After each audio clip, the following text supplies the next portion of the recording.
A história é um relógio que as pessoas usam para saber a hora política e cultural do dia. Também é uma bússola que as pessoas usam para se encontrar no mapa da geografia humana.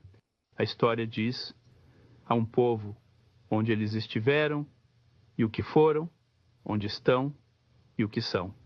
Mais importante, a história diz a um povo onde ainda devem ir e o que ainda devem ser.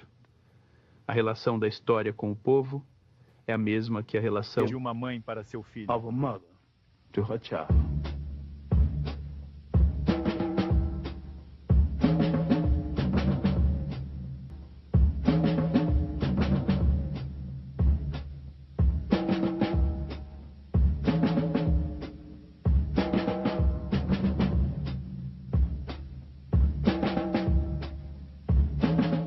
Como você descreve uma lenda? Um herói afro-americano, um historiador, um ativista, que por meio século traçou um caminho singular dedicado à libertação intelectual e espiritual de um povo. Embora seus olhos agora estejam obscurecidos pelo glaucoma, ele continua a iluminar as vidas de milhares de homens e mulheres através das páginas de seus muitos livros e nas salas de aula das universidades por todo o país. Como se descreve uma lenda? Você realmente não consegue, mas você pode conhecer os homens e mulheres que o influenciaram. Você pode aprender com ele a história oculta do povo africano, aprender com ele uma maneira diferente de entender este mundo complexo e muitas vezes muito confuso. E você pode deixar o Dr. John Henry Clarke contar sua própria história extraordinária em seu próprio estilo, cheio de alma.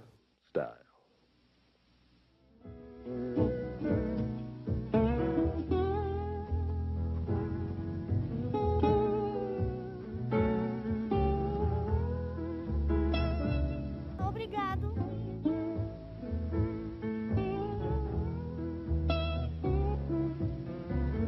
Oi.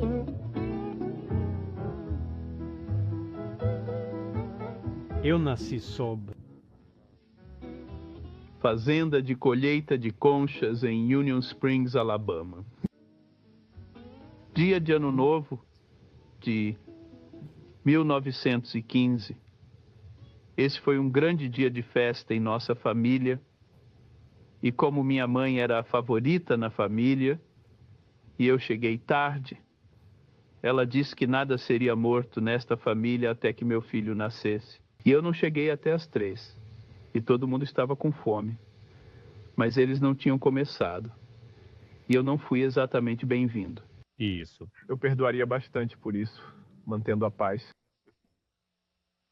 Minha escolaridade inicial foi em Escola de uma sala que chamávamos de escola de Millers Hill. Quando nos mudamos um pouco para fora da cidade, fui escolhido para ir à escola da cidade oficialmente. Nunca terminei o ensino médio no sentido formal, até anos mais tarde. Na verdade, ensinei 2 gerações antes de tirar um tempo para conseguir meu bacharelado, meu mestrado e meu doutorado. Tenho tudo isso agora, mas estou principalmente autodidata. Minha universidade foi a biblioteca pública e livrarias de segunda mão bem selecionadas.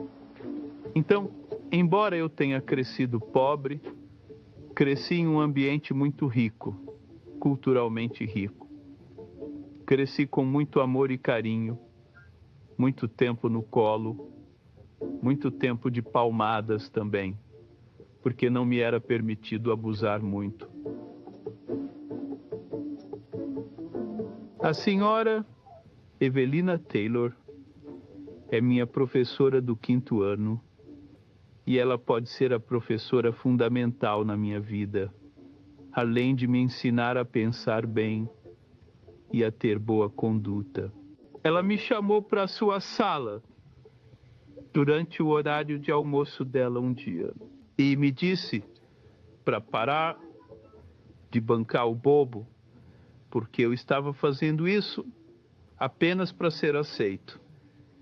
E ela diz que é melhor estar certo e marchar para o inferno do que seguir um bando de tolos para o céu.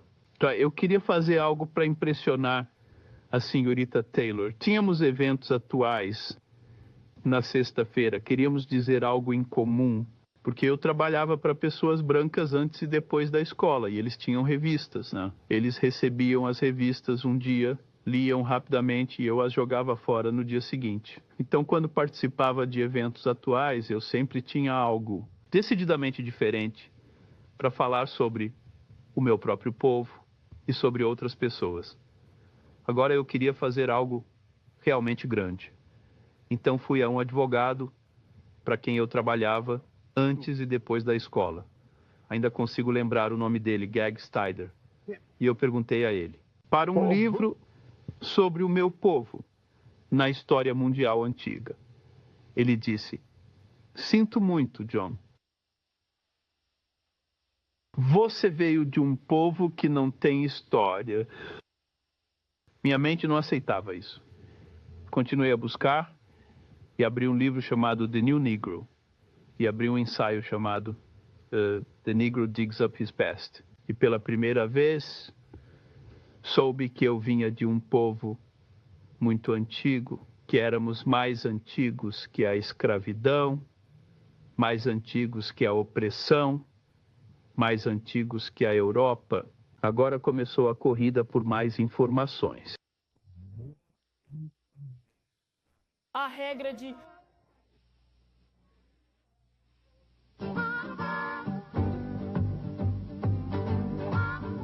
Durante os anos de desastre da Grande Depressão, americanos em grandes números pegam os trilhos.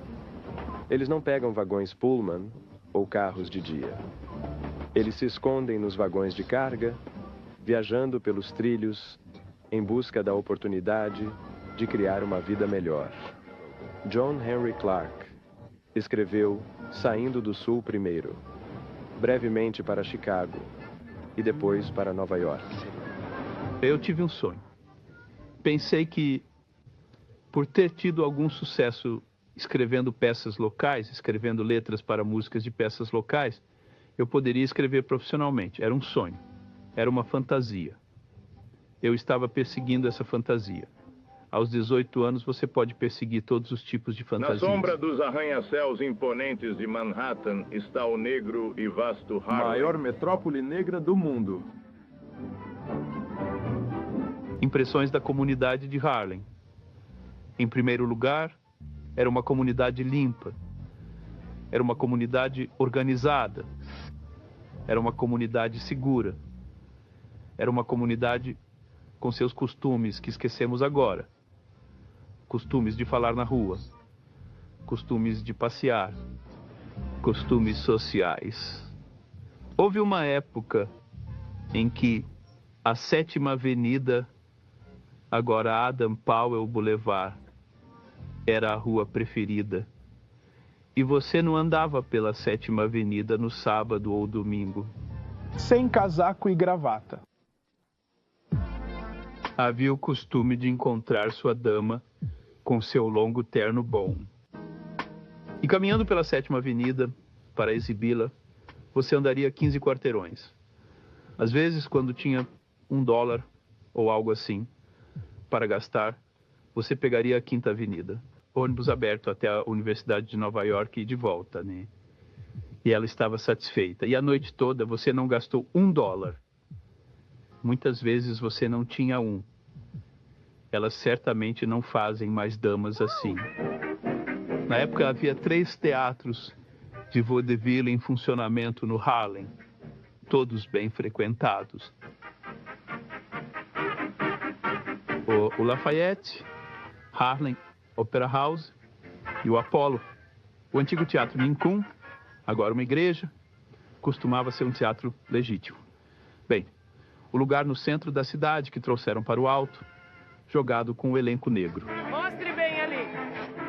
E esse foi o nosso Broadway.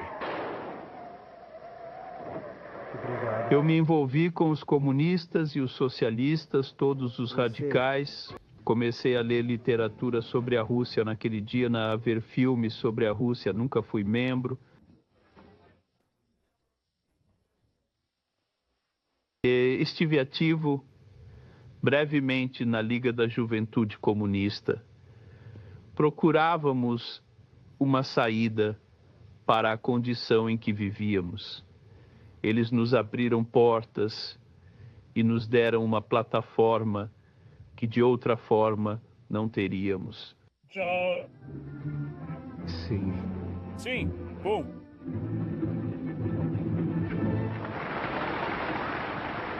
Paul Robeson foi o único artista que fez o grande sacrifício. Baseado em compromisso. E esse compromisso É que um artista deve usar sua arte para mudar a sociedade na qual vivem. E.B. Du Bois é o maior intelecto que produzimos em todo o mundo ocidental. E ele não é apenas um intelecto afro-americano, ele é um intelecto americano igual a qualquer W.B. Du Bois, Paul Robeson. O partido chegou mais perto de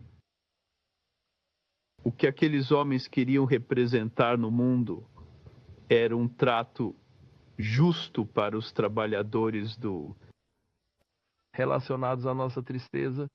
E estávamos em Uma discussão entre não um liberal Nós vamos levantar e um o opressor. presidente. Dois opressores, com técnicas e metodologias diferentes de opressão. Na análise final, a Rússia não queria que fôssemos livres mais do que os Estados Unidos e a Inglaterra e as potências imperiais, mas queriam-nos sob sua dominação. Eu nunca pensei que o movimento de esquerda, Comunista. sermos livres, nossos socialistas, feito em um estudo sério da história e do contexto dos povos africanos do mundo. E eles tinham uma noção preconcebida de nós que nada tinha a ver com nossa realidade. Essas sociedades comunais africanas em que cada um recebia conforme suas necessidades. Não foram copiadas da Europa porque elas existiam antes de haver uma Europa. Nessas sociedades baseadas no conceito de família e comunidade, todos na sociedade tinham uma responsabilidade. E essas sociedades, não havia palavra para prisão porque ninguém jamais tinha ido a nenhuma palavra para orfanato, porque ninguém jamais tinha abandonado crianças. Nenhuma palavra para asilos, porque ninguém jamais tinha abandonado a vovó e o vovô.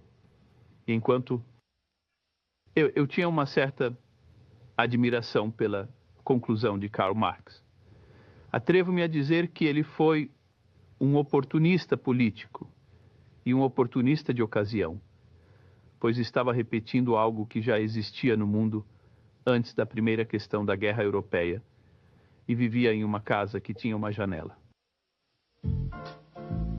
Durante meus primeiros anos no Harlem e nos anos 30, minha escrita consistia principalmente de poesia, contos curtos e pequenos ensaios sobre aspectos da história.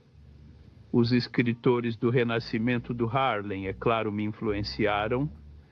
Eu conhecia Claude McKay, eu conhecia Langston Hughes, eu conhecia Richard Wright, antes de ele ter publicado Nativism. Eu conhecia Wallace Thurman, ou Nellie Larson, Jesse Posset.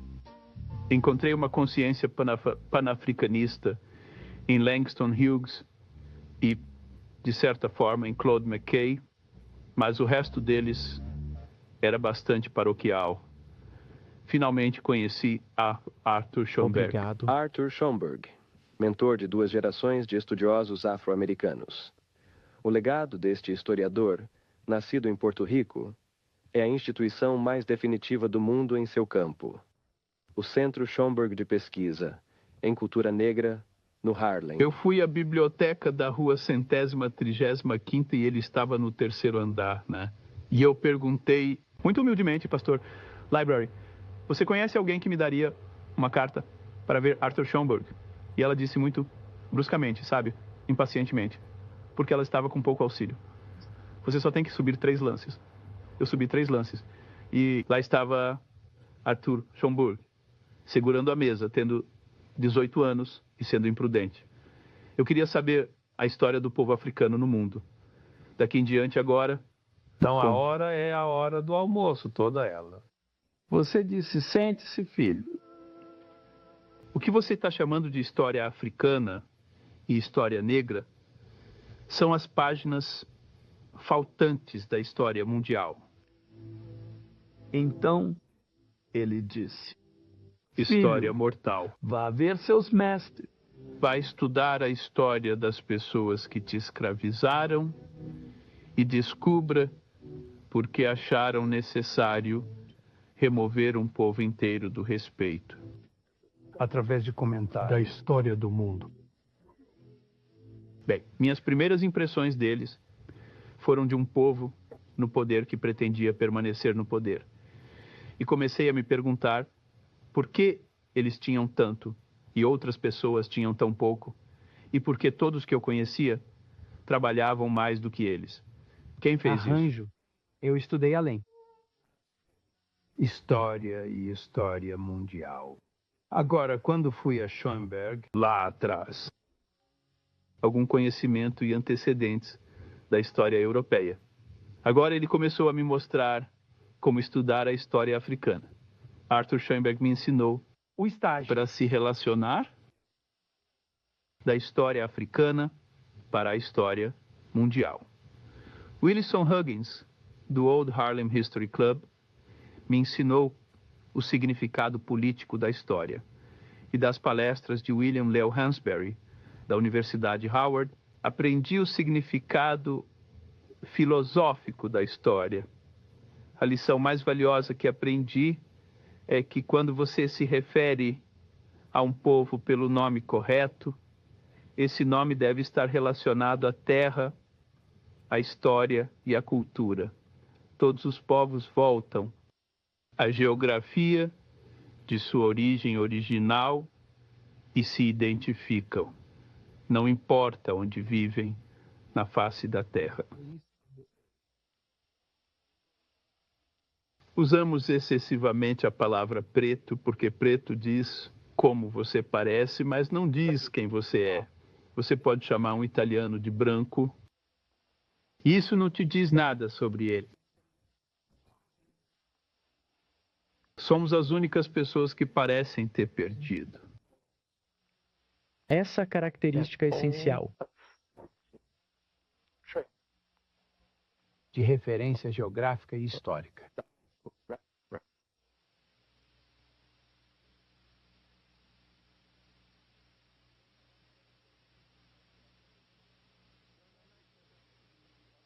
Por volta de 1933 até 1934, 1935, a principal atividade de Harlem era como fazer de Harlem um distrito congressional. Para que Harlem pudesse eleger o seu próprio?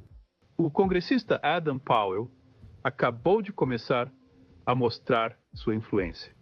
Estávamos lutando por empregos na Rua 121, lutando por empregos no nosso próprio bairro. Admiro Adam com todos os seus defeitos. Ele foi a melhor pessoa que a América Negra já enviou a Washington. Ele fez o trabalho. Quando foi a Washington, pela primeira vez, eles disseram ao Sr. Powell que não aceitamos negros no refeitório do Congresso.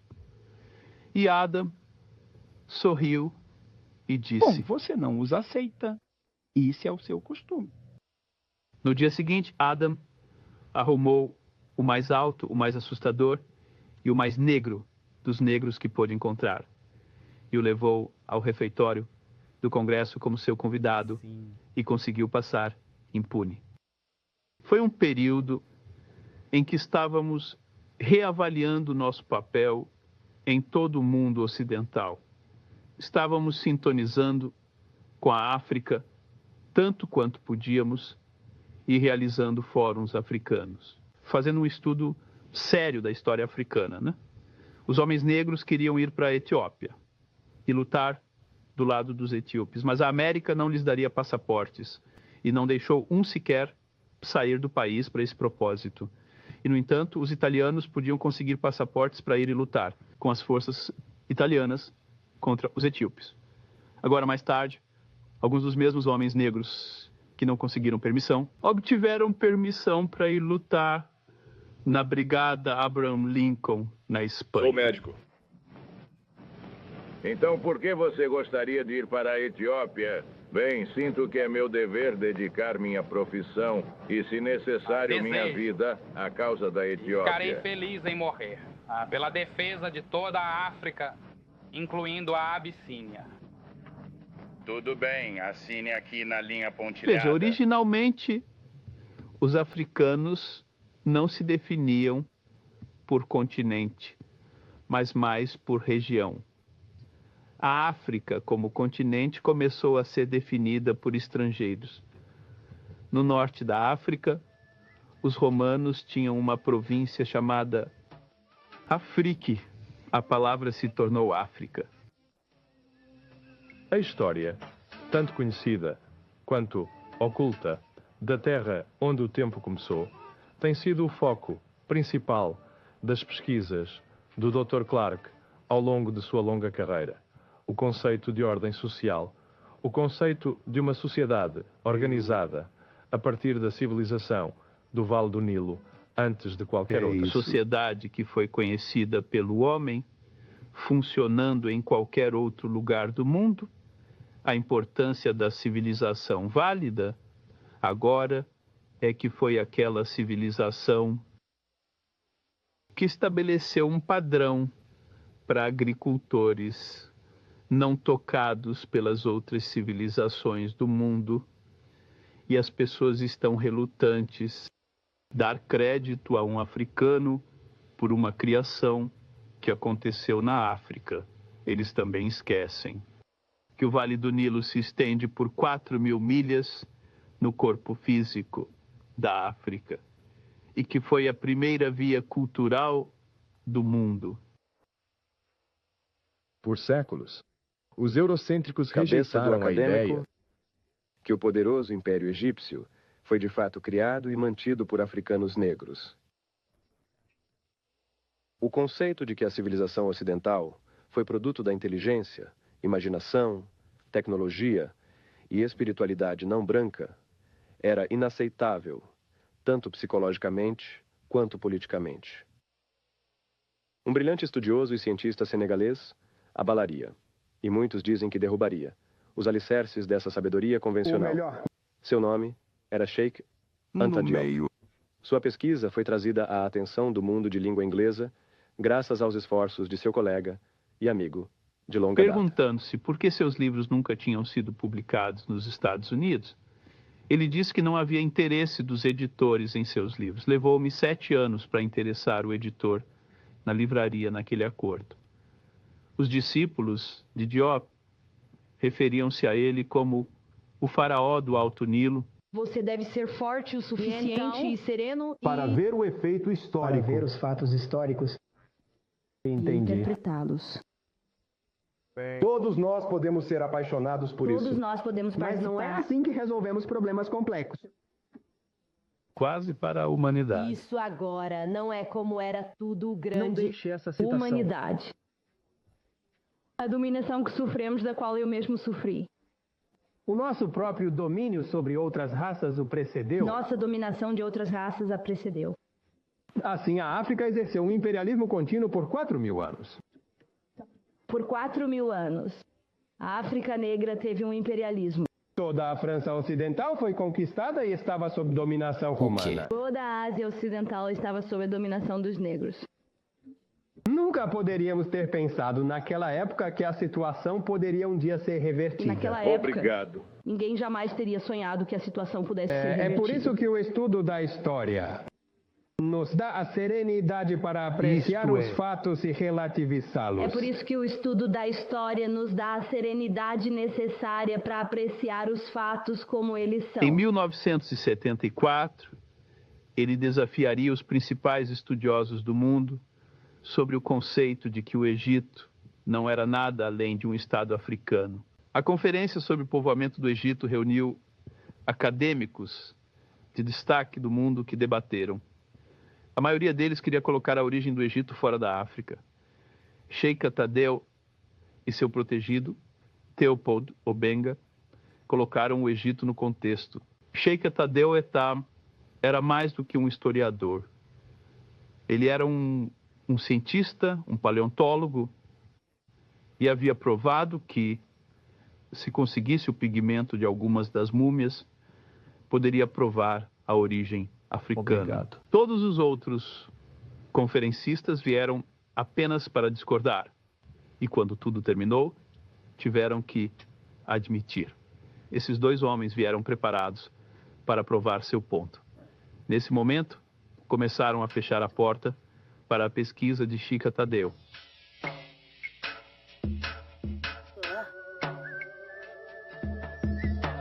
Desde a dinastia até a invasão do Vale do Nilo, essa foi a primeira era dourada. E da terceira dinastia veio o grande multigênio Imhotep, o verdadeiro pai da medicina. Quem viveu 1800 anos antes do grego foi chamado de pai da medicina. Quando lemos a biografia do grego, ele diz: sou filho de Imhotep.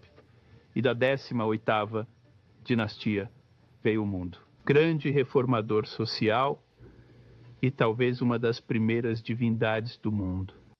Ele valorizava tanto a vida que não esmagaria uma flor. Ele proibiu a guerra. A espiritualidade fazia parte da vida total das pessoas. Antes da chegada dos europeus, o africano era muito religioso. A pirâmide de degraus foi originalmente construída. O templo no topo para você subir e rezar. Isso se relaciona não apenas à glória do faraó, o ensino do espírito, mas também à efusão espiritual de um povo. Isto é o que tornou a civilização do Nilo tão grandiosa. Ao mesmo tempo em que o Egito estava em sua 24ª dinastia, a Europa estava apenas emergindo de seu passado pré-letrado.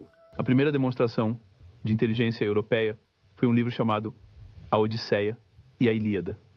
Isso foi por volta de 850 a.C. O que é o Egito 850 a.C.? O Egito é antigo e cansado e passou por 20 para a dinastia. Está na véspera de sua última grande dinastia. Que virá dos faraós do sul.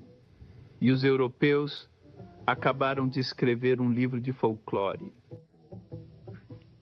Ao sul do Egito encontra-se outra sociedade negra altamente evoluída, os núbios.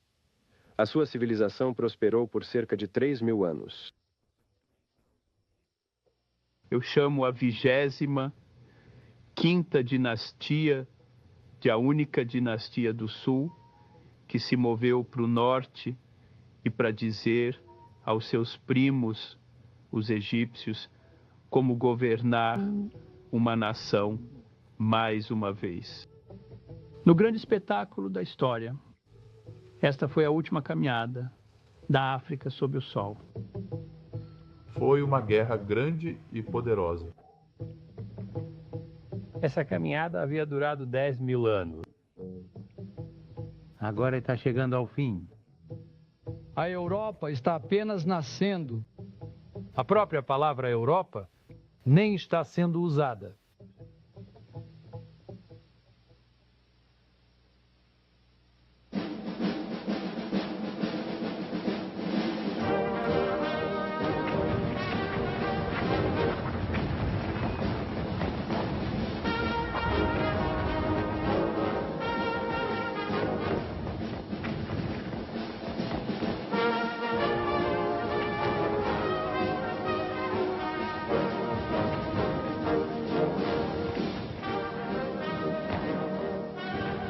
Fui convocado para o Exército em setembro de 1941. Posso dizer com certeza que provavelmente fui um dos melhores escriturários, um dos piores soldados que o Exército já teve. Eu não sabia atirar, não gostava do sol quente, não gostava de fazer aquelas viagens noturnas, mas eu era um mestre em administração. Eu garanti que eles recebessem o que lhes era devido como soldados e homens, não como homens negros, mas como soldados e homens. Após eu ter retornado do exército, não se tratava tanto de me reencontrar como um panafricanista, mas de me redefinir. Lembre-se, nós tínhamos participado de uma guerra sobre a qual éramos cínicos desde o início. E tendo participado dessa guerra em uma base de segregação racial, ao sair da guerra, não havia o emprego que esperava que estivesse lá. Comecei a pensar cada vez mais no fato de que o povo africano teria que depender de si mesmo. O panafricanismo seria percebido como uma forma de acabar com a dependência africana dos mestres coloniais, uma forma de criar nações livres e independentes, uma forma de transferir as imensas riquezas do continente das mãos dos invasores para as das pessoas indígenas da terra. Comecei a definir o panafricanismo como a construção de uma comunidade mundial africana, uma união de pessoas africanas em diferentes partes do mundo. A população africana na Índia, as ilhas do Pacífico, a população africana no Caribe e o Brasil. Brasil e América do Sul. E eu estava olhando para o fato de que conhecemos pessoas na face da Terra. Se você colocasse todos juntos e fizessem uma coisa em uníssono, mesmo que estivesse errada, isso pode alterar o mundo. A África sempre foi e ainda é o continente mais rico do mundo. A África sempre teve coisas que outras pessoas queriam, mas eles não podiam ficar sem e não queriam pagar por isso. Assim sempre houve uma desculpa para invadir a África. Obrigado. A invasão de Alexandre foi a primeira invasão puramente europeia da África. Tudo o que tinha acontecido no Egito e na África antes de 332 antes de Cristo era algo com que nenhum europeu tinha a ver.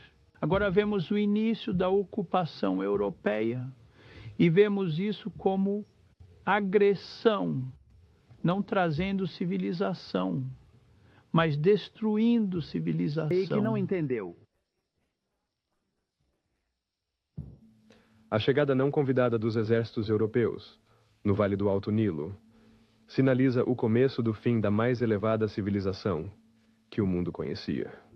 Os conquistadores, literalmente, mudaram a aparência dos conquistados. Agora você está começando a ter uma população de tamanho mulato, que muitas pessoas continuam interpretando erroneamente como branco. Com cada um desses invasores, veio a bastardização da população, com base no fato de que, em nome do prazer, o soldado caído tinha para a população feminina, numa época em que a população masculina foi derrotada na guerra. O domínio dos gregos não durou muito tempo. Antes de serem desafiados, um grupo ambicioso e bem vestido de bandidos do outro lado do oceano, não muito educados, mas que sabiam lutar muito bem, chamados romanos, começaram a ter ambição pelo comércio no Mediterrâneo Cartago, um poderoso estado negro no norte da África, tinha suas próprias ambições imperiais. No terceiro século a.C., suas forças cruzaram o Mediterrâneo e estabeleceram uma grande província na Espanha. O comandante militar de Cartago tinha apreensões sobre seus vizinhos romanos e avisou seu filho para manter um olhar atento. O pai de Hannibal apontava para o outro lado do oceano e dizia: há algumas pessoas más lá. É melhor levarmos a guerra até elas, antes que a tragam para nós. Hannibal nunca esqueceu. Hannibal tem apenas 26 anos quando assume o comando do exército. Ele inicia uma audaciosa aventura militar, liderando seus homens e elefantes sobre os montes Pireneus até a França. Depois, os direcionando pelos Alpes corajosamente em direção a Roma. Grandes baixas sobre linhas de suprimento estendidas e a deserção de aliados forçam Aníbal a sair do solo do sul da Europa. Ele recua de volta para casa em Cartago. Os romanos fizeram da destruição de Cartago uma missão, quase um culto. Eles se encontrarão pela manhã. Bom dia, cidadão romano. Cartago deve ser destruída. Sim, claro, cidadão romano. Cartago deve ser destruída. As legiões de Roma se chocam com Aníbal perto de Zama. Suas tropas são derrotadas. Aníbal é enviado ao exílio. Sua outrora poderosa nação torna-se outra colônia de Roma e um centro administrativo para seu império. Agora, o Homo romano. Internamente, não era muito rica. A África tornou-se o celeiro do Império Romano. Opa! E, exceto pela África, o Império Romano não teria conseguido se sustentar. Agora, a presença no norte da África. Isso vai forçar a se tornar um dos grandes eventos da história humana. A tributação romana, a opressão romana, levariam as pessoas a recorrer a novos deuses e questionar os antigos deuses, a recorrer a uma história sobre um Deus que surge para resgatá-los. Agora eles fariam inspirar-se no folclore africano. História da criança na manjedoura. Obrigado. E o que estou dizendo depois, em Aposte apenas que ele foi referido como Jesus. Agora você pode discutir sobre a coloração de Cristo, se quiser, mas posso resolver isso muito rápido e podemos passar para o próximo assunto. Ele era romano? A resposta é não. Foi grego? A resposta ainda é não. Estes são os únicos tipos europeus nessa parte. Naquela época, se ele não era romano ou grego, ele era uma dessas outras pessoas. E todas essas outras pessoas eram não europeias e não brancas. E ele veio das outras pessoas. Durante esse período de domínio romano, africanos ocupam altos cargos militares e administrativos no Império. Os romanos e os gregos não tinham um preconceito de cor comparável ao tipo de preconceito que conheceríamos mais tarde. Caso contrário, por que 3 africanos se tornariam imperadores de Roma? Bem, seriam 3 africanos. Finalmente, Constantino decidiu fazer do cristianismo a religião de todo o Império Romano. Chegando ao período crítico, quando a dominação romana da Igreja. Quão corrompida a Igreja, os africanos novamente começam algum desencanto com a interpretação romana do cristianismo. Constantino convoca um conselho de bispos e sacerdotes em um lugar chamado Nice, a Conferência de Niceia. É nessa conferência que os europeus... Não criado. Um europeu. Conceito de... cristianismo. Foi nesta conferência que começaram a retirar os santos africanos da literatura do cristianismo. Agora, a corrupção tinha começado. O conceito físico de Jesus Cristo não existia. Agora, como isso surgiu? Porque o Papa encomendou que surgisse. Michelangelo pintou a imagem usando um de seus parentes como modelo. E essa imagem, uma das melhores peças de propaganda já projetadas na história, mudou a mente de milhões de pessoas sobre quem supostamente deveria representar Deus, quem quer que ele ou ela seja. E eu não tenho problema com ela. A espiritualidade é uma forma de aceitar o fato de que há uma força espiritual no universo. Senhor. Está em toda a humanidade. Mas alguém teve que surgir e inventar uma palavra chamada Deus. E alguém teve que dizer de outro Deus: o meu é melhor do que o seu. E alguém teve que criar a fé. Tenho a verdadeira fé. Religião é a organização da espiritualidade em algo que se tornou a serva dos conquistadores. Quase todas as religiões foram trazidas para as pessoas e impostas a elas por conquistadores e usadas como estrutura para controlar suas mentes. Meu ponto principal aqui é que, se você é filho de Deus e Deus faz parte de você, então em sua imaginação, Deus deveria se parecer com você. E quando você aceita a imagem da divindade atribuída a você por outro povo, você se torna o espírito. Prisioneiros de aquelas outras pessoas.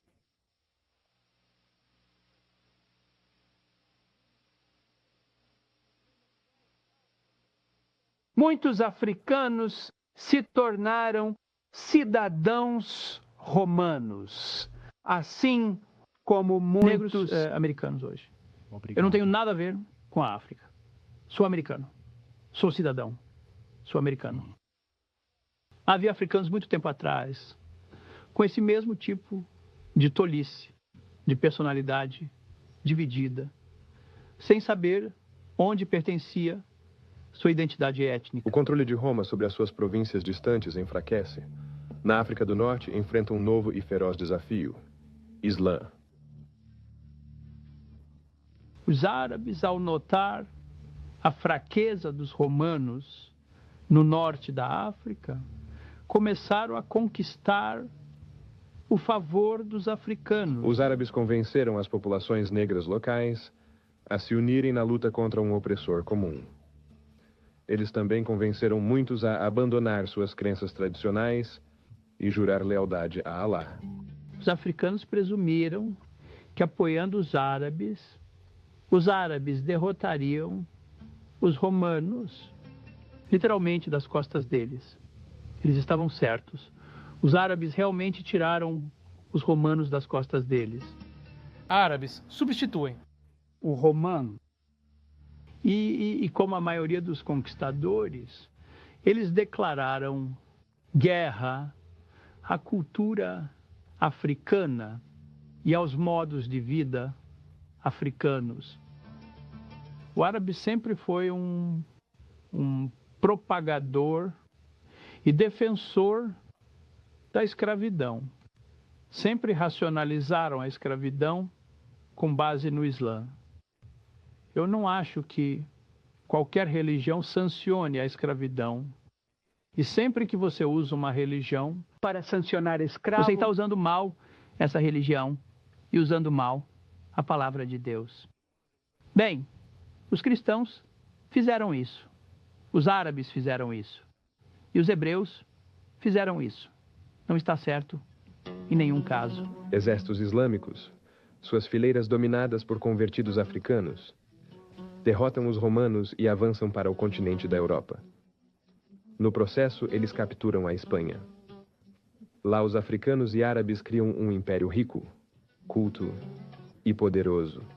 Tão poderoso que perdura por 500 anos. A conquista dos árabes, neste momento, é que eles expulsaram os europeus do Mediterrâneo. Agora, os europeus devem voltar para a Europa. Eles não têm impérios, nenhuma grande conexão fora da Europa. E por causa disso, eles eventualmente entram em um período chamado de Idade das Trevas. As pessoas estão confusas, porque quando os europeus mencionaram a Idade das Trevas, a Idade das Trevas para ele não era a Idade das Trevas para outras pessoas. Simultaneamente com a sua Idade das Trevas, os africanos tiveram seu terceiro Era de Ouro. Enquanto a Europa sofre, 3 grandes reinos estão emergindo na África Ocidental, Mele ou Mali. Em Songhai, estas eram terras de enorme riqueza, gerada pelo controle das rotas comerciais através do Saara e pela abundância de suas minas de ouro. Os reinos eram conhecidos por seus governos benevolentes e seu grande respeito pela aprendizagem. Por um período na história, havia apenas 2 grandes universidades.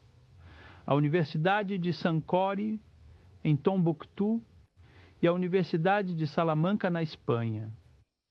E o africano era exclusivamente responsável pela de Sankore e parcialmente responsável pela de Salamanca. Os árabes, em certa medida, institucionalizaram a prática da escravidão africana. Os europeus internacionalizou isso. Na Europa, a riqueza acumulada com o tráfico de escravos torna possível a Revolução Industrial, enquanto lança as bases do capitalismo moderno. Nas Américas, o tráfico de almas humanas cria uma vasta diáspora africana. Milhões e milhões de pessoas arrancadas de suas terras natais, transportadas em correntes para um mundo distante e hostil. O europeu chegou à África como um convidado e foi tratado como tal. Os africanos são desconhecidos. Político, ingênuo, alguns deles ainda são. Porque ele não tinha nada contra os europeus. Ele nunca tinha escravizado nenhum europeu. Ele apenas assumiu automaticamente que nenhum europeu o escravizaria. Ele nunca havia lidado com alguém que escravizaria o anfitrião e a esposa que cozinhou a refeição. E mentir sobre isso. Por volta de 1442, os primeiros escravos seriam retirados da África Ocidental. Espanha e Portugal vão para a liderança. Árbitro de... Naquele dia, a única pessoa na Europa com a maior autoridade. O Papa diria a Espanha e a Portugal: vocês fiquem com o leste e vocês fiquem com o oeste, e vocês são bons demais. A nação católica, parem de lutar entre si.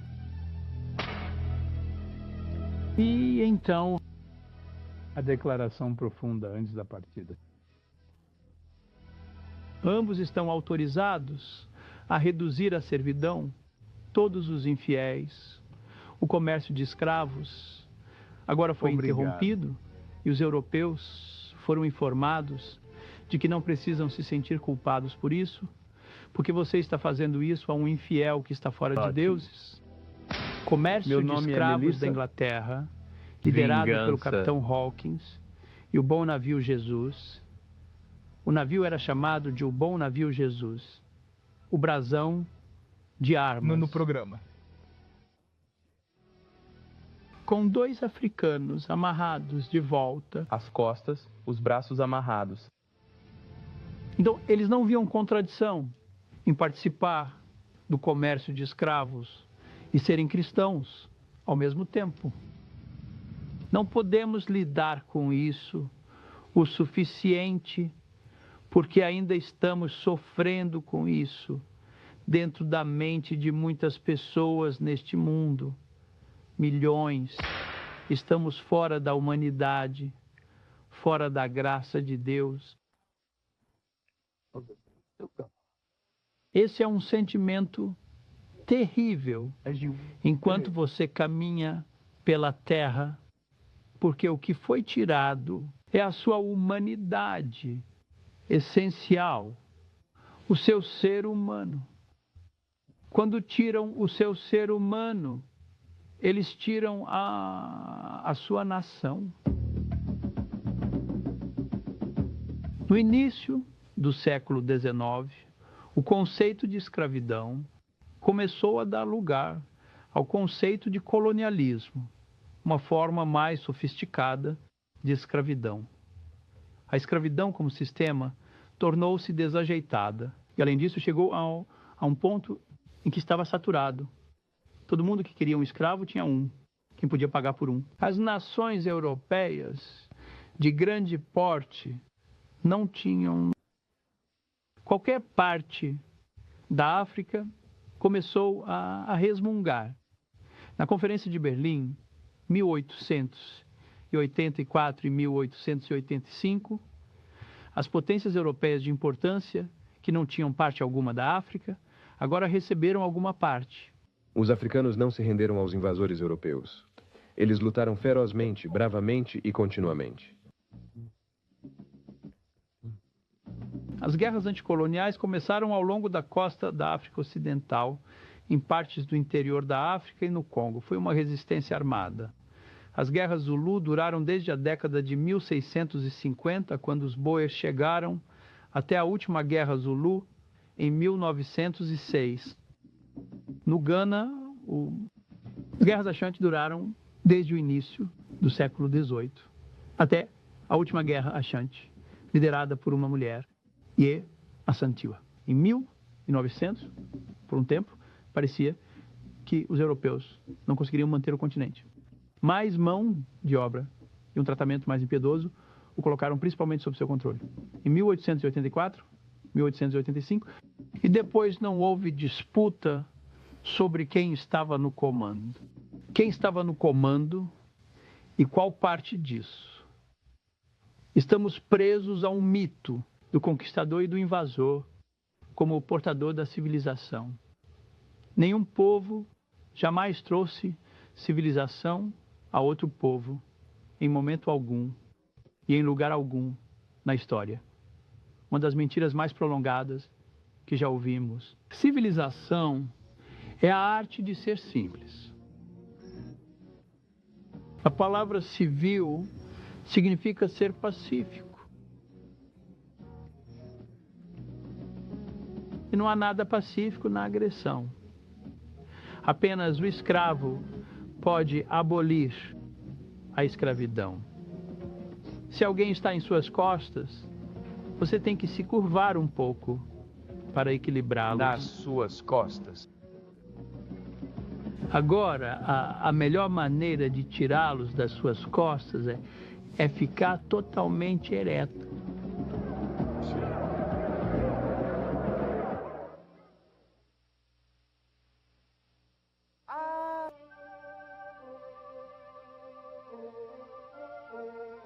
Há algo sobre uma ilha. Warlord. Aumentaram um tipo especial Sonhador. porque não sabiam de onde vieram. Africano, eles sonham com o todo, unindo tudo em uma peça.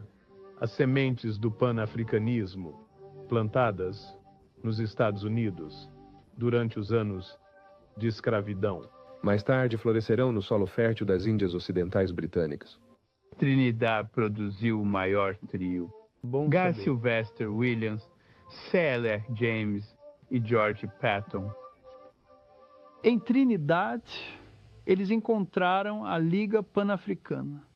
Mas Sylvester Williams eventualmente chamaria isso de Pan-African. Ele convocaria uma conferência em Londres em 1900. Alguns africanos espalhados, algumas pessoas do Caribe, W.E. Du Bois dos Estados Unidos, eles não pediram pela independência dos Estados africanos naquela época. Eles pediram preparação, dê-nos o tipo de educação que nós... Vai nos preparar. para a eventual independência. Eles eram razoáveis. Mas eles não foram ouvidos. E, no entanto, o Congresso causou algum tipo de impressão após o primeiro Congresso. Du Bois seria a principal figura do segundo ao quarto, mas o mais significativo, aquele que Du Bois chamou em Paris. Como resultado deste congresso, Du Bois assumiu o centro das atenções como líder e teórico do pan-africanismo. Pan-africanismo não era exatamente novo, porque os americanos negros já o praticavam muito antes de alguém dar-lhe um nome. Movimento de assentamento africano. O movimento que estabeleceu a Libéria era uma forma de movimento pan-africano. O chamado movimento de Convenção do Negro foi uma discussão sobre como unir o mundo africano. Todo o século XIX foi de pensamento pan-africano. O desenvolvimento da ordem maçônica dos negros, que ele chamou de Loja Africana, a busca por um lugar na África para assentamento por Martin Delany e Robert Campbell. 1829, o apelo de David Walker ao povo de cor do mundo foi basicamente um apelo panafricano. Tudo isso antes de chegarmos ao final do século XIX. O panafricanista definitivo é, claro, um dos jamaicanos, Marcus Garvey. Aos cidadãos da África, eu os saúdo em nome da Associação Universal pela Igualdade Humana e da Liga das Comunidades Aborígenes do Mundo. Você pode perguntar que organização é essa? Cabe a mim informá-lo que a Associação Universal pela Igualdade Humana é uma organização que busca proteger este corpo outrora punido de 400 milhões por causa do mundo. Foi logo após o fim da Primeira Guerra Mundial que o secretário de guerra disse aos soldados negros americanos que a condição deles não mudaria de forma apreciável, mas pelo fato de terem lutado na... Houve uma investigação. Descobriu-se que muitos dos enfermeiras não tratariam soldados negros no hospital, nem sequer tocariam. Alguns deles morreram como resultado. Então você tem essas queixas. Confinado no quarto. Voltando para casa, tudo isso culminou em 1919, quando os motins em todo o Estados Unidos... Diga essa cor. É verão. Rick. Os mercados, o jardim, podiam apontar: olha, eles não querem você aqui. Vamos voltar para casa. Vamos voltar para a África. Não vamos apenas voltar para a África. Vamos voltar. E eu estou nos navios. Agora, um monte de gente que de outra forma não ouviria. Não está disposta a ouvir. Nós vamos fornecer uma plataforma. Da Alemanha para os alemães, da Irlanda para os irlandeses, do Japão para os japoneses.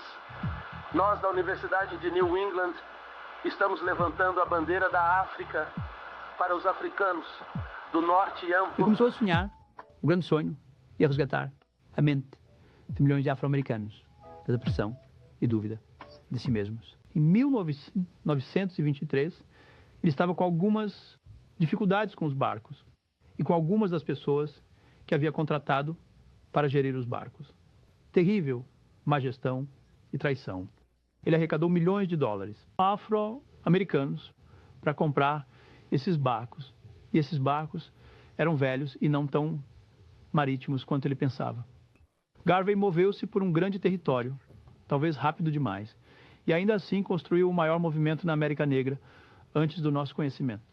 Precisa haver uma reavaliação de Marcus Garvey e seus efeitos de longo alcance. Ele chamou a atenção para o que a escravidão e o colonialismo haviam tirado. Eles tiraram um conceito. Essencialmente, a todas as pessoas no mundo, tiraram o conceito de gestão do Estado e manutenção do Estado. Uma vez que você é retirado da geografia da sua origem e forçado a viver em um Estado projetado por outros, você ainda é escravo do homem astuto o suficiente para controlar um recipiente chamado Estado. Os canhões da Segunda Guerra Mundial Mal estavam frios quando os africanos se encontraram em Manchester, na Inglaterra, preparados para reivindicar aquele container chamado de Estado para si mesmos. O Congresso Pan-Africano de 1945. Agora você tem a única coisa que não tinha nos outros. Você tem acadêmicos caribenhos, estudiosos afro-americanos, não muita coisa. E os próprios africanos agora estão participando. Não estamos falando da África na ausência da África. Agora estamos falando da África com os africanos na cena. Um africano sendo o copromotor do Congresso. A partir daquele 5º Congresso Pan-Africano, veio a mentalidade, o planejamento básico. Para governar e assumir a nação, os outros estavam dizendo que quiseram a educação. No 5º Congresso Pan-Africano, eles disseram que conseguiram a educação, conseguiram a mão de obra. Queremos governar agora. O povo de Gana resistiu ao domínio britânico desde o início. Em março de 1957, eles se tornaram os primeiros africanos a conquistarem sua liberdade. Kwame Nkrumah estava pronto para governar. Quando conheci Nkrumah, nos dias do Clube de História do Harlem, minha impressão dele não era como futuro chefe de Estado, mas como um africano que voltaria para fazer uma grande contribuição para sua nação. Ele era um africano comprometido. Eu fui para a África em 1958, porque estava me prometendo que iria para a África no próximo ano. Essa promessa, para mim mesmo, durou cerca de 5 anos antes de eu realmente chegar lá. Quando cheguei, tudo o que eu tinha era um bilhete de volta. Um africano que leu uma das minhas histórias em uma revista africana escreveu e conseguiu meu endereço. Eu disse que estava indo para Gana para conseguir um meu, colocar em um hotel por alguns dias, e ele nem sequer foi a um hotel. Ele nem tentou. Ele me levou para as favelas de Accra e eu vivi lá com ele. Finalmente verifiquei que era Dume dos Estados Unidos. Não chegou. Quando chegou, foi devolvido. Lá estava eu e um dia Kuma tinha ido a algum lugar. Ele está voltando de uma visita de Estado. Muitas pessoas ao longo da estrada saudando seu retorno. E então eu estava junto com o resto deles. Eu era apenas mais um africano no meio da multidão. E ele me viu e parou o Rolls Royce. O motociclista sacou a arma e falou com alguém prestes a machucar o presidente. A comitiva dele parou e ele saiu. Oh, o que diabo você está fazendo no meu país? Você está muito longe de todos nós. Ele olhou e disse, onde você mora? Eu disse, em Jamestown. Jamestown é a favela de uma multidão. Ainda é. Ele balançou a cabeça e disse, você com certeza deve amar a África. Ele voltou para o carro dele e se virou para mim. Se você soubesse o que farei por você, eu disse a ele que não tinha nenhuma. Dirigindo meu chique, mano. Eu nem fui para fim, casa. Eu não vou colocar você para trabalhar.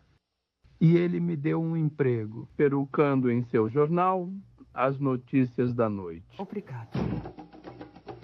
O significado da independência de Deus naquela época é que deu espírito para todo o mundo africano. Incrível. Teve um grande impacto na comunidade negra americana, porque aconteceu na época em que o movimento dos direitos civis estava atingindo um grande auge. Sua primeira visão de panafricanismo era a unificação física da África. Ele disse que arma e liberdade não significariam nada, até que o restante da África esteja livre.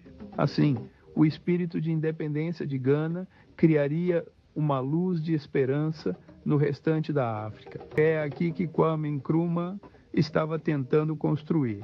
É isso que os serviços de inteligência dos Estados Unidos, Inglaterra e França tiveram que destruir para impedir que o exemplo de Gana surgisse. O que deu errado foi o nosso mal-entendido sobre o que um Estado é composto e a responsabilidade que envolve mantê-lo unido. E nossa dependência de... As nossas massas coloniais nós antecipamos. Nós que por tanto demasiado por poder. Queríamos poder. Se chegássemos perto o suficiente... Cara, é isso. Percebemos que nem sequer tínhamos decidido o que íamos fazer com isso. Quero aproveitar esta oportunidade para dar as boas-vindas novamente aos Estados Unidos, que ele conhece tão bem, o primeiro cidadão de Gana, o presidente Nkrumah. Eu estava no programa antipobreza em Harlem e falei nas Nações Unidas. Amigo, eu tenho a foto. Mostrei para eles e consegui o discurso. A primeira coisa que mostrei foi, eu disse, olhem, há um homem negro, chefe de uma nação, falando para o mundo, ele tem cabelo crespo e enrolado. Ele não pediu desculpas por isso. Ele disse, aqui estou. Africano e negro e ousado e poderoso e chefe de uma nação. E eu tenho algo a dizer para você. E é isto que eu tenho a dizer.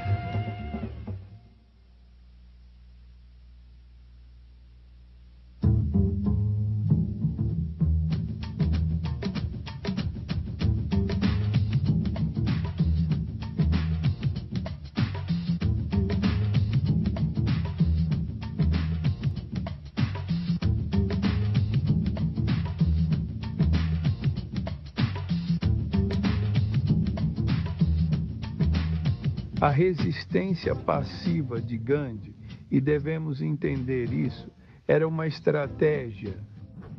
Eu me considero um soldado, embora um soldado da paz. Eu recebo a inspiração continuar na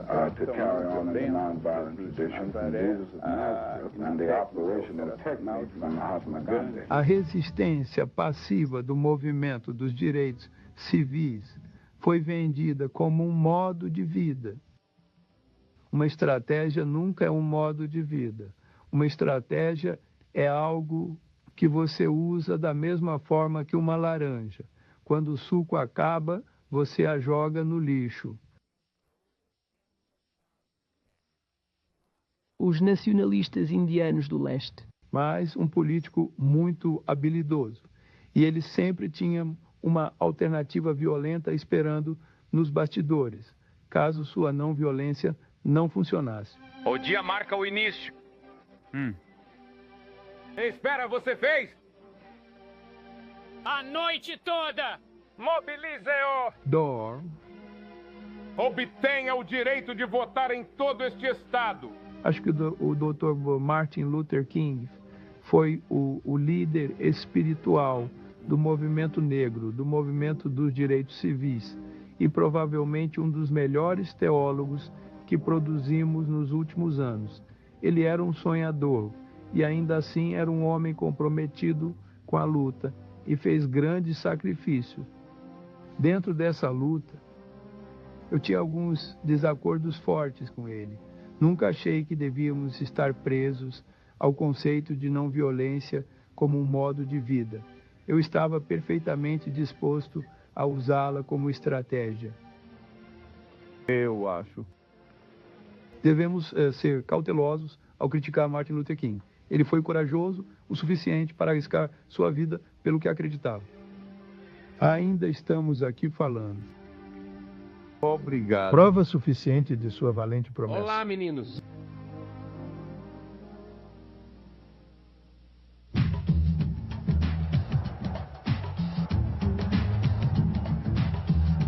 Acho que a marcha sobre Washington foi apenas isso. Não foi uma marcha sobre Washington, foi uma marcha em Washington. Não conheço nenhuma conquista significativa que resultou dela. Foi uma grande cerimônia. Eu teria dificuldade em identificar a substância. Eu acho que já adquirimos conhecimento suficiente com marchas. Foi uma grande cerimônia. Foi um grande ensaio para um show. Então, nós não colocamos o manto. por um tempo tivemos a atenção do mundo. Entre o movimento dos direitos civis, o movimento da Federação Caribenha e o movimento de independência africana, tivemos a atenção do mundo e havia pessoas. Embora eles nos odiassem profundamente, estavam dispostos a fazer concessões a nós com base no fato de que estávamos prontos para lidar com o poder. Fizemos discursos demais e não fizemos o trabalho necessário, o trabalho ingrato fora das câmeras, que tornaria isso possível. Esse foi o nosso grande erro na cerimônia. Que faltava substância, e essa era uma voz alta e clara.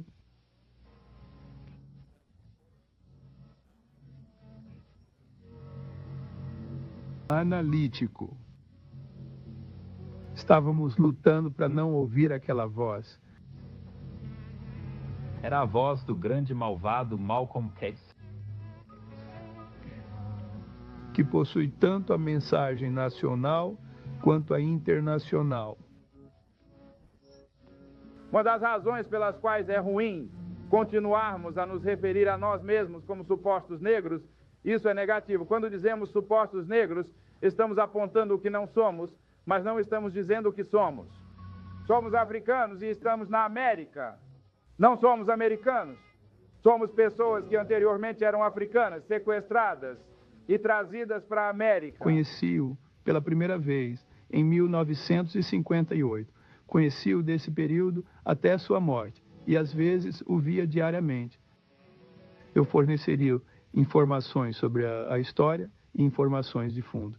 Nunca disse a Malcolm X o que fazer e não me lembro de ninguém mais que lhe dissesse o que fazer também. Eles estudaram as táticas, a estratégia e os métodos das nações africanas que emergiram e conquistaram sua independência e viram que os africanos não conseguiram isso ocupando, eles não conseguiram isso esperando, eles não conseguiram isso cantando, nós vamos superar.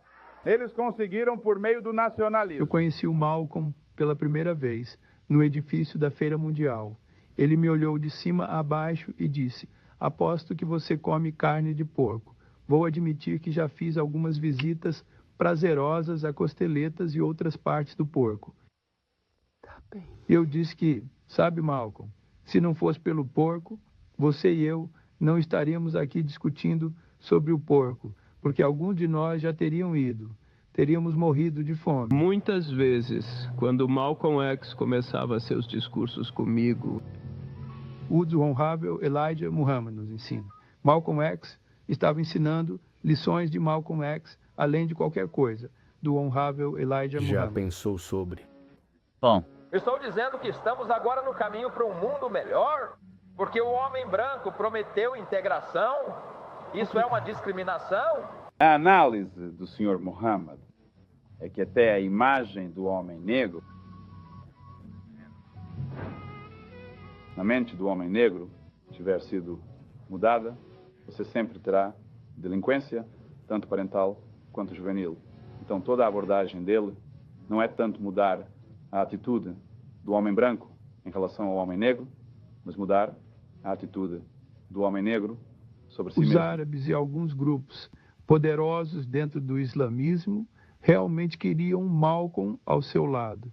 Foi uma tentativa séria de persuadir Malcolm a se voltar contra Elijah Muhammad e estabelecer um segundo grupo islâmico baseado no que consideram ser o Islã ortodoxo.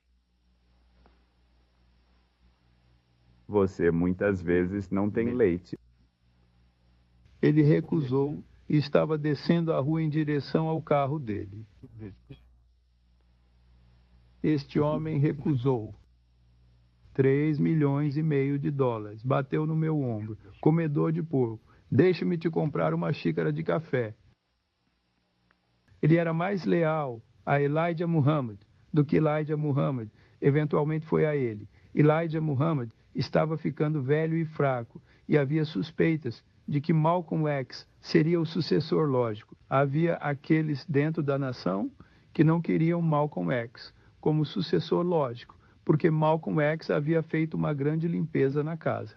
Ele era um homem honesto, e havia alguns ladrões na casa. Acho que seu desenvolvimento como panafricanista veio um pouco mais tarde na vida. No final das contas, ele era tão bom panafricanista quanto qualquer um dos outros. Precisamos ter o tipo de compreensão da África e o tipo de compreensão do nosso povo aqui para construir uma ponte, um contato, uma linha de comunicação entre os dois. E uma vez que as linhas de comunicação tenham sido estabelecidas, nossos irmãos africanos podem estender suas mãos e se conectar. Podemos estender nossas mãos e alcançá-los enquanto não há nada que esse homem de olhos azuis nesse país possa fazer com sucesso contra você e eu a partir desse dia. Malcolm X havia lançado uma ameaça às potências coloniais do mundo. É o nacionalismo que está trazendo liberdade para as pessoas pró-príncipe em todo o mundo. Foi o nacionalismo que trouxe liberdade aos argelinos. Foi o nacionalismo que trouxe liberdade aos nigerianos e aos ganenses.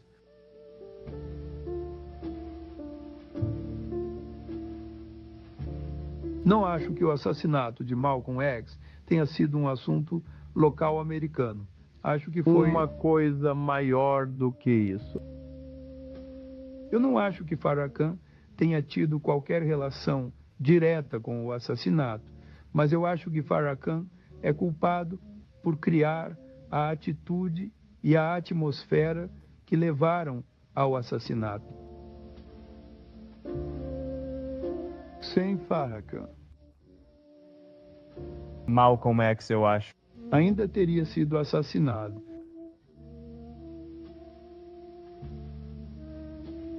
Éramos amigos.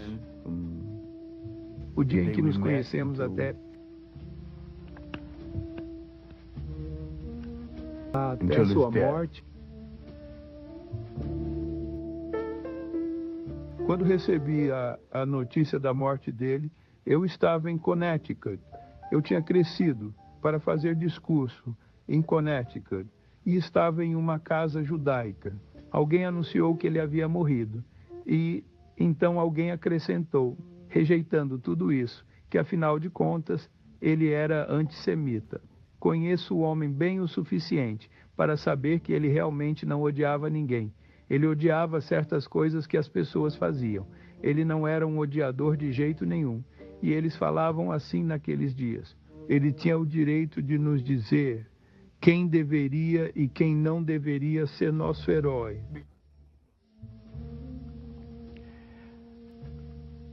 Entrei naquele banheiro e foi depois do jantar e simplesmente chorei como uma criança por 15 minutos.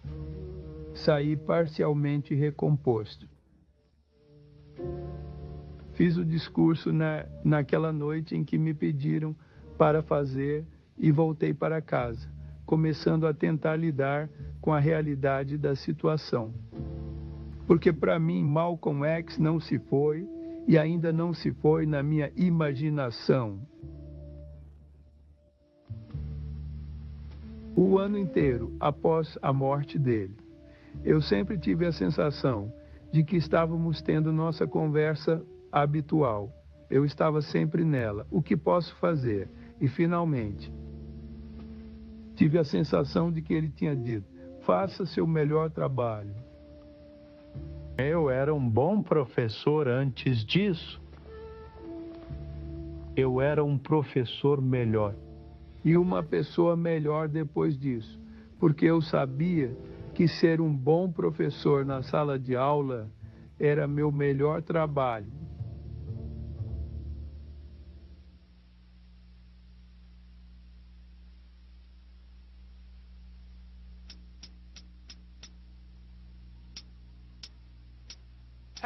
Temos que nos mover para uma posição onde possamos sentir força e unidade entre nós, de uma vez para uma onde nunca teremos medo. E a última coisa que temos que fazer é construir uma base de poder.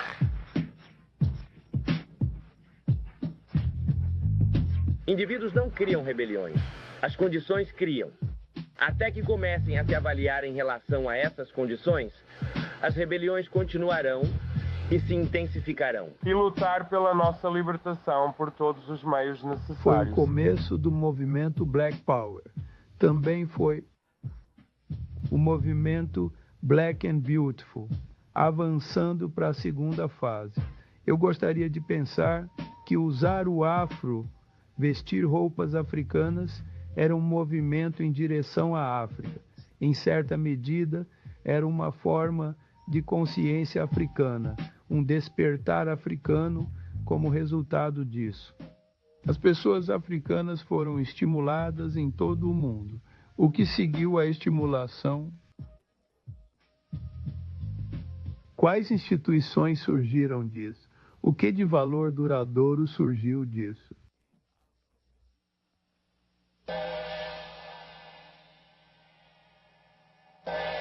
Eu não acho que os africanos, os caribenhos ou os afro-americanos tenham estudado com qualquer grau de profundidade e seriedade o surgimento do Japão moderno. Eles foram para uma guerra, eles perderam, eles sofreram 2 bombardeios atômicos, tiveram seu país ocupado. Agora as pessoas que os derrotaram estão implorando por espaço comercial.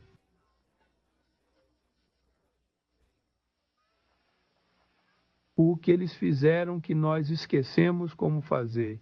Eles fizeram um planejamento sério, astuto, não com discursos altos, não com ostentação. Eu não entrei no rádio? Ou qualquer plataforma e chamaram alguém por qualquer nome, mas fizeram o que tinham que fazer.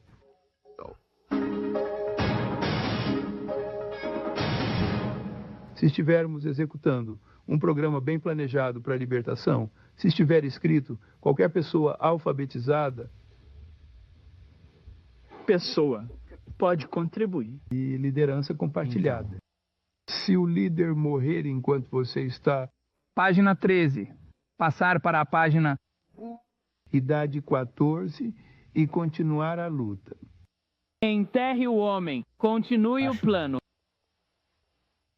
Cada pessoa se chama a si mesma. Um líder, um pregador, um formulador de políticas de qualquer tipo. E que passe responder à pergunta. Sua própria vida, como o meu povo permanecerá nesta terra, como serão educados, como serão escolarizados, como serão alojados, como serão defendidos. A resposta a essas perguntas.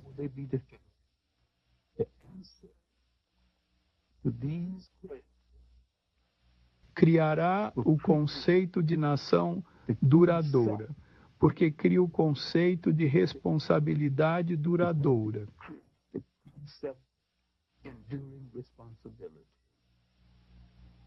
Bom dia!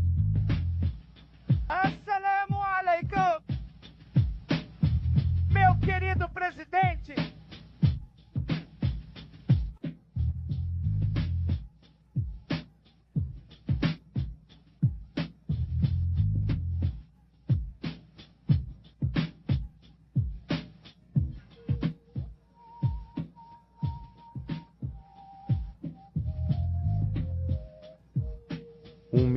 Homens negros chegam à capital do país.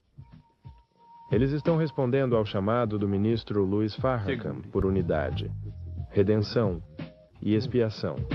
É a maior manifestação na história dos Estados Unidos. Marchar é uma estratégia. E eu acho que já conseguimos o suficiente dessa estratégia. Acho que a marcha é um desperdício de sola de sapato, gasolina e energia. Temos que aprender, temos que aprender, temos que aprender, temos que aprender. Tenho sérios problemas com qualquer tipo de marcha pela nossa libertação. Isso deixa de fora metade da mentalidade do nosso povo, as mulheres. Eu não aceito a justificativa de que as mulheres precisam ficar em casa e cuidar das crianças. Se elas não têm um lugar honrado... Sua libertação não vale a luta. Porque você não pode montar nenhuma lista. Você não pode ter continuidade. Você nem consegue continuar. Nome.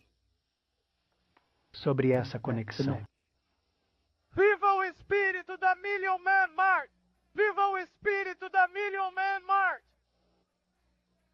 Estou dizendo que há mais em uma revolução do que levantar os punhos no ar, há mais no progresso do que marchas. Quero dizer, meus irmãos, este é um momento muito significativo.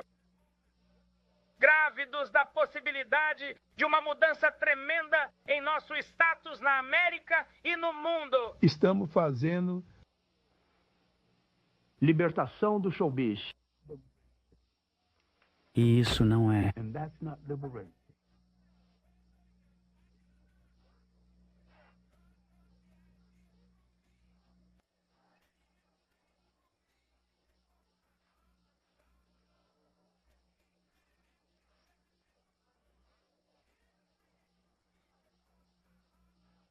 E estou cheio de ódio por pessoas brancas e pela família humana.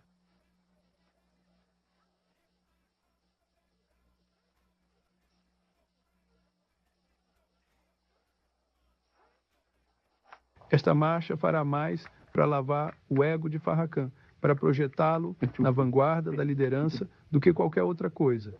E uma vez que ele esteja na vanguarda da liderança, para onde ele nos levará? Deus na... Diretamente para o islamismo. E ainda assim, ele não fará uma declaração de princípios sobre a escravização de africanos na Mauritânia e no Sudão. Há todo tipo de documentação, todo tipo de prova. Se eu tiver que ser uma voz discordante nisso, então estou muito satisfeito por ter integridade suficiente para ser uma voz discordante e não me importar com as consequências. Muitos percebem a família afro-americana como uma espécie em extinção. Para o Dr. Clark, a família é a alma, o espírito e a pedra angular da nação. Se a família morre, a nação também morre. Estamos criando um modo totalmente novo de vida a partir da artificialidade de imitar nosso opressor, quem também está com problemas com a família. E crescemos em comunidades onde cada criança era uma criança de toda a comunidade e podia ser disciplinada e recompensada por qualquer pessoa na comunidade. Agora compramos a sociologia de outra pessoa. Não toque nessa criança. Não se atreva a bater no meu filho.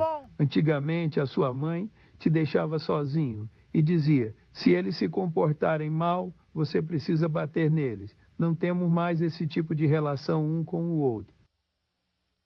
Após a emancipação, fizemos um esforço monumental para encontrar fragmentos quebrados de nossa família.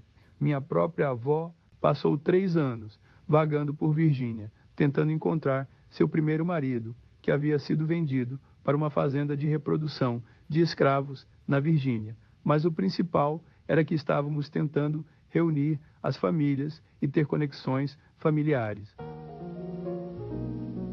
Eu tenho uma nova missão de libertação. É reunir famílias fortes novamente, porque a família é não apenas o embrião, o começo de tudo que podemos chamar de civilização, mas é o início de tudo que alguém pode chamar de uma civilização, pois esta é a rede essencial. Isso leva a nação. Ainda há algumas coisas óbvias que podemos fazer. Nossas comunidades são nações em miniatura. Temos que controlar. Muito bem. Controle os imóveis nessas comunidades. Controle a educação nessas comunidades. Você não pode escrever a história desta nação como se fosse apenas uma nação branca. É uma nação multicultural. Estou dizendo que seja qual for a solução, ou estamos no comando do nosso próprio destino, ou não estamos no controle.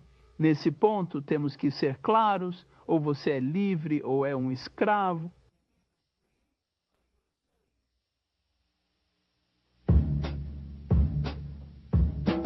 Quero que as pessoas se lembrem de mim como um professor criativo na sala de aula. Sou autodidata e li mais livros do que a maioria dos homens vê em uma vida. Felizmente, ainda lembro das melhores partes da maioria deles, mas ainda não vi o fim da minha vida, ou o último da minha energia. Então decidi que se você perder a visão, aumente sua percepção. Use o que você tem e continue fazendo as coisas que dão sentido à sua vida e definem sua vida. Gostaria que lembrassem que fui consistente. Tomei certas posições de princípio no final da minha adolescência. Agora, aos 80 anos de idade, não descartei esses princípios. Monkweed. Um caso de amor avassalador tem sido a libertação e a manutenção do povo africano, e para restaurá-los a um status que perderam no mundo. Eu acho que fé não poupou o povo africano por um propósito ideal. Se fomos colocados nesta terra, suportamos um holocausto 10 vezes pior do que o da Europa. Então desapareça. Tem uma missão para nós. Demos ao mundo sua primeira humanidade. Talvez tenhamos a capacidade de dar ao mundo sua próxima humanidade.